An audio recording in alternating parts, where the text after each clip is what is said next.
Et salut, ça fait longtemps, j'espère que vous allez bien.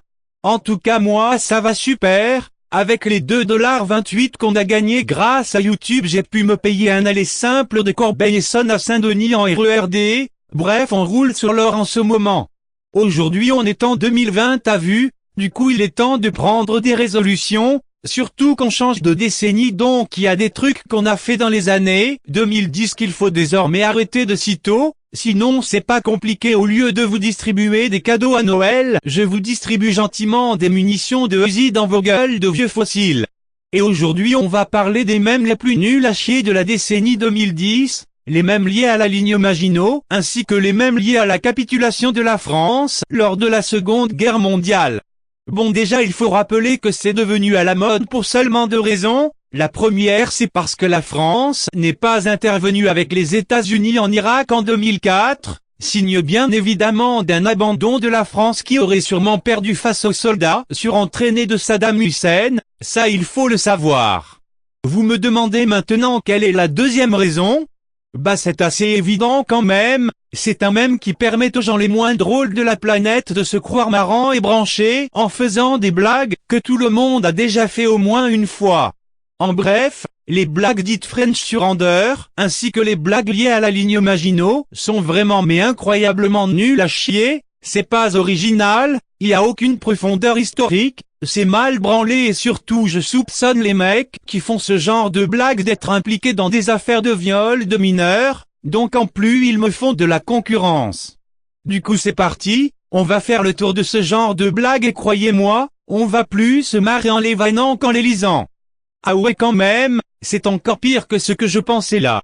Donc en gros vous avez compris c'est super drôle parce que genre telle couleur du drapeau de la France signifie les valeurs de la République et tout, et genre le vert signifie reste fort pendant la Seconde Guerre mondiale, et en gros c'est drôle parce qu'il n'y a pas de vert sur le drapeau de la France, du coup la France elle est pas restée forte pendant la Seconde Guerre mondiale. MDR.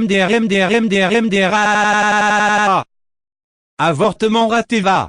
La France elle a sauvé les petites fesses des soldats anglais à Dunkerque qui ont préféré fuir le front pour la Grande-Bretagne plutôt que de combattre jusqu'au bout, et les soldats de la France libre ont su porter leurs couilles à 3000 contre 30 000 Allemands et Italiens à Bir Hakeim.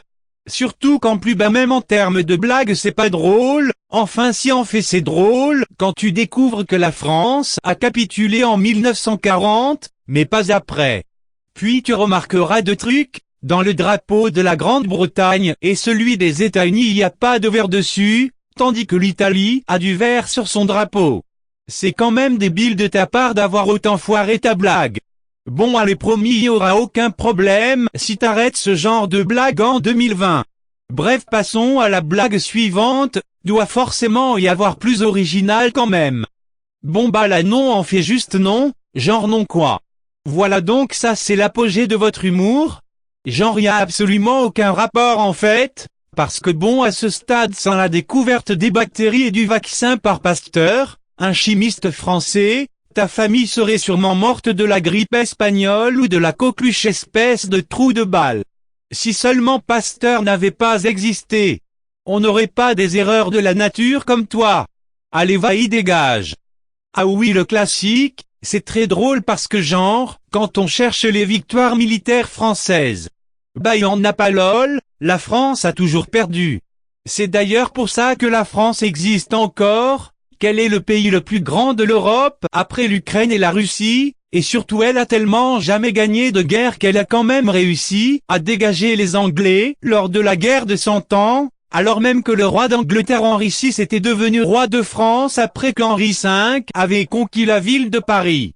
C'est sûrement de la magie française du coup, parce que c'est impossible que la France gagne évidemment.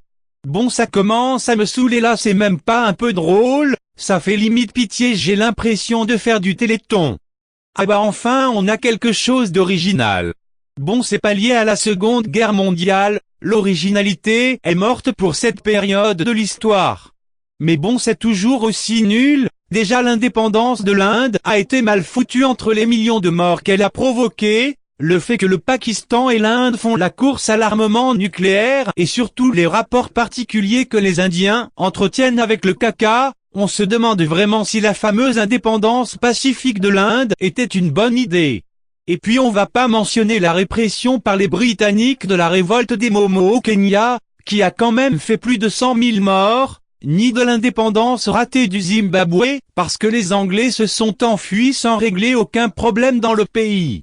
Bref, les roast beef, la prochaine fois, au lieu d'essayer d'apprendre l'histoire de la France, vous apprendrez votre propre histoire. Bon, là on a une blague qui est, comme qui dirait, pas piquer des hannetons.